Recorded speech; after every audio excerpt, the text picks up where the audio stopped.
Good afternoon. My name is Yashika Murphy, and I'm here today to discuss my dispositions.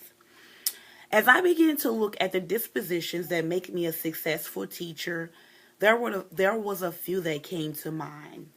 The first one that came to mind is my ability to create an environment that is professional, friendly, inviting, and one that will support the needs of each individual child. Because I work in the field of early childhood education, I know that setting or creating an environment that will encourage learning is very, very important. So, what this allows me to do is meet the needs that will support each individual child socially, mentally, physically, and cognitively. Another disposition that I possess is being sensitive to each individual learner and respect their cultural diversity of not only the learner but of their families. That means that I simply accept people for who they are.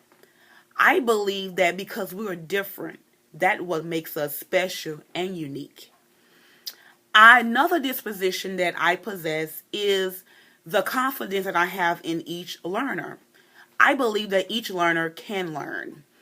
If students are given the right opportunity, the right environment, that they can become very successful.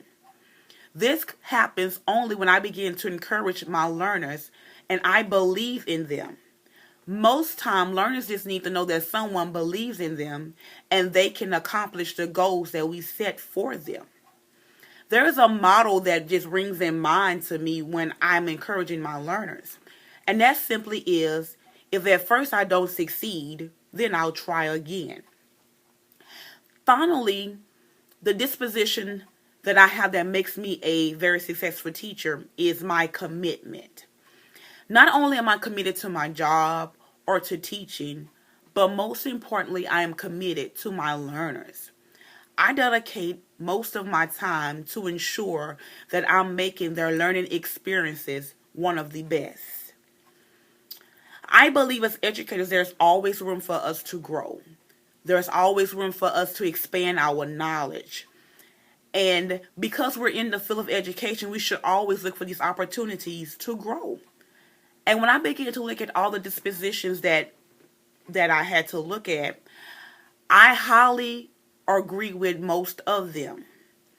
But the one that I will want to work on more is the one that is setting expectations at a higher rate for my learners. I do set expectations for my learners, but I want to push them to the next level. And I believe that while I'm pushing my learners, that will push me to accomplish goals that I have set for my own self. When I begin to look at a professional educator, what would a professional educator look like? I begin to think that this person should be one that is friendly, one that is supportive, one that is dedicated, one that is committed, one that has passion, and one that is profession to their job.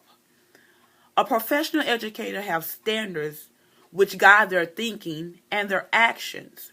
This can include them being positive role models for their learners. Being in the field of early childhood education, I know that I always have my learners who's always watching me. So what I do is I always try to provide or show them ways to be positive. That means that I set examples for them when I'm interacting with different families, when I'm interacting with different peers, or even my colleagues. I want this all to be in a positive manner. Another one that a professional education should possess is the ability to solve problems. This means that when we encounter a problem, that we find the best solution to solve the problem. We want to think the entire process through before we react. So thank you for listening to me.